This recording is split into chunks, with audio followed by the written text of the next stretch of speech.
नमस्कार दोस्तों, हमारे यूट्यूब चैनल का बहुत बहुत स्वागत है। और इस समय हम अभी मध्य प्रदेश लोक सेवा आयोग के मुख्यालय के बाहर खड़े हुए हैं, जहां पर अभी 2023 सिविल के इंटरव्यू चल रहे हैं। तो आइए हम जानते हैं कि इस बार क्या क्या पूछा जा रहा है और कैसे कैसे सवाल पूछे जा रहे हैं और कितने बोर्ड हैं। तो हमारे साथ एक सर जुड़ चुके हैं जो अभी अभी अपना इंटरव्यू दे के आए हुए हैं। सर, आपका बहुत बहुत धन्यवाद हमसे जुड़ने के लिए। तो हमारे व्यूअर्स को भी थोड़ी जानकारी दीजिए, आप कहाँ से हैं, आपका नाम। मेरा नाम अतुल है। मैं दमोह जिले से आता हूँ। तो सर, किसके बोर्ड में इंटरव्यू था और कितने नंबर थे, बता सकते हैं?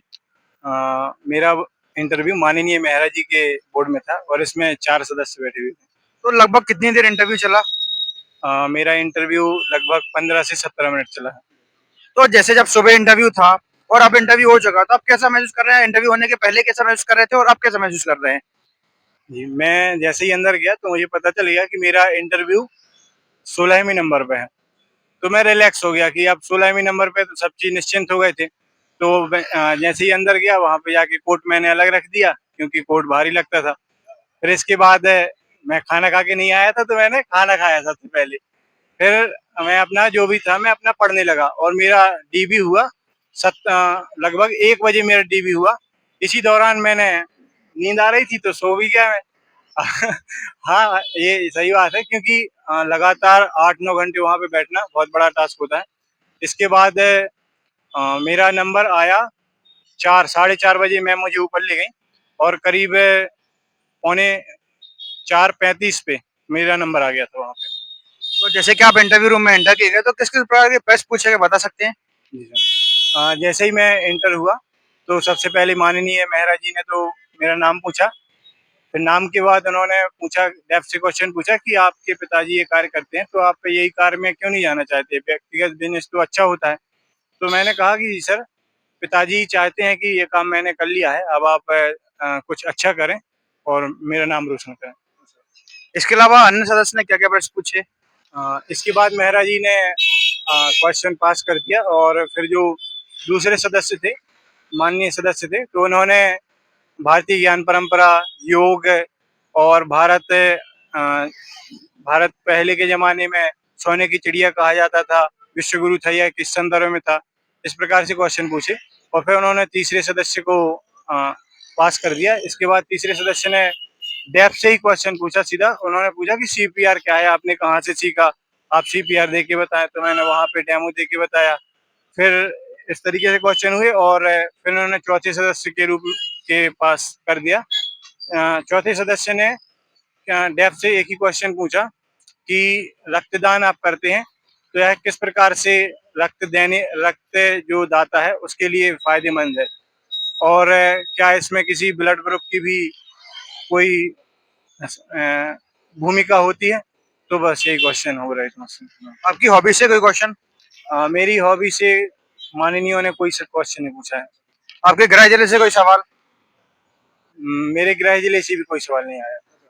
आपकी शैक्षिक योग्यता से कोई सवाल? नहीं सर। भारत से कोई सवाल? भारत से चूँकि मैंने अभी आपको बताया कि भारत से इतिहास में जाके उन्होंने क्वेश्चन पूछा कि यही जो सेकंड सदस्य थे कि भारतीय ज्ञान परंपरा और भारतीय योग, भारत सोने की चिड़िया था या किस संदर्भ में था? भारत को विश्वगुरु कहा जाता है या किस संदर्भ में कहा जाता है? क्या वर्तमान में जो पाश्चात्य है, वो भारत की ओर देख रहा है कि उसे भारत की आवश्यकता है, तो उसे इसकी आवश्यकता क्यों है?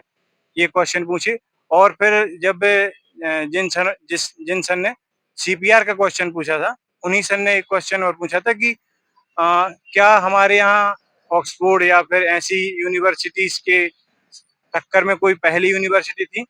तो मैंने बताया कि जी सर, तक्षशिला और नालंदा जैसे विश्वविद्यालय हमारे यहाँ रहे हैं। और इसके अलावा और कोई प्रश्न आपको याद आ रहा हो जो बोर्ड मेंबर ने आपसे पूछा हो? नहीं सर, और तो कोई क्वेश्चन मुझे याद नहीं आ रहा है। एमपी का करंट पूछा है, इंडिया का कोई करंट से संबंधित कोई क्वेश्चन? नहीं, इस संदर्भ में कोई क्वेश्चन नहीं पूछा गया। ट्राइबल कोई क्वेश्चन, ट्राइब से कोई क्वेश्चन? जी नहीं। और हमारे बेस के एक और बताइए, जैसे ये आपने 23 का इंटरव्यू दिया है, तो ये 23 से 25 तक का इतना लंबा सफर कैसे अपने आप को मेंटेन करना है?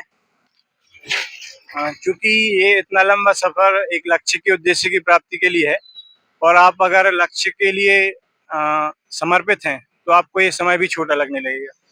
क्योंकि 2 साल हो जाते हैं, आपका पहले प्री दिया, फिर मेंस की डेट आगे आ रही है, आगे आ रही है। मेंस की बढ़ रही है, उसके बाद फिर इंटरव्यू, तो मतलब कैसे कंसिस्टेंसी मेंटेन रखें, क्या करें क्या नहीं करें, ये बता सकते थोड़ा? हाँ जी, जैसे मैंने अभी आपको बताया कि लक्ष्य के लिए आप समर्पित हैं। हाँ, मैं इससे सहमत करता हूँ कि इस जर्नी में कई प्रकार की परेशानियाँ आती हैं।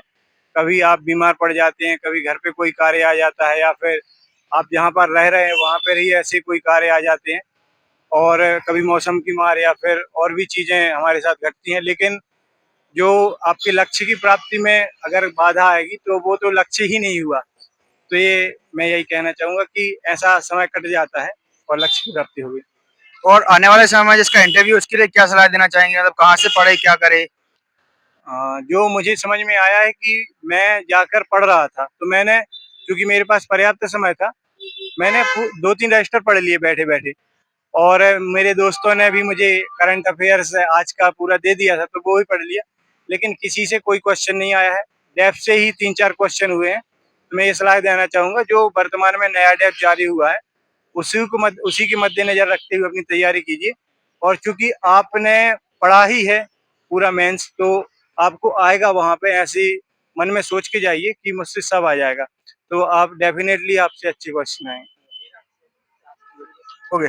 और जैसे कि जो नया बच्चा मेंस दे रहा है, तो किस तरह से मेंस की तैयारी करे, आंसर राइटिंग की तैयारी करे, शॉर्ट नोट्स बनाए, इस संदर्भ में कुछ बता सकते हैं? मेंस की तैयारी के लिए तो सबसे पहले सिलेबस ही प्रथम पायदान है, तो सिलेबस को अच्छे से पढ़िए। सिलेबस के पश्चात अगर आपके पास पर्याप्त समय है तो आप नोट्स शॉर्ट नोट्स तो 100% बनाइए क्योंकि उनको बाद में पढ़ने में आसानी होती है और आंसर राइटिंग के लिए कोई भी या तो किसी सीनियर से सलाह ले लीजिए या फिर जो भी आपके आसपास कोई कोचिंग हो या फिर जो भी हो वो आप अगर ज्वाइन करना चाहते हैं तो कर लीजिए अन्यथा आप अपनी सेल्फ स्टडी भी कर सकते हैं। तो मार्केट में मेंस की इतनी सारी बुक है, तो कोई स्पेसिफिक बुक प्रेफर करना ज़रूरी है या फिर सबसे थोड़ा-थोड़ा लेके ऐसा कुछ?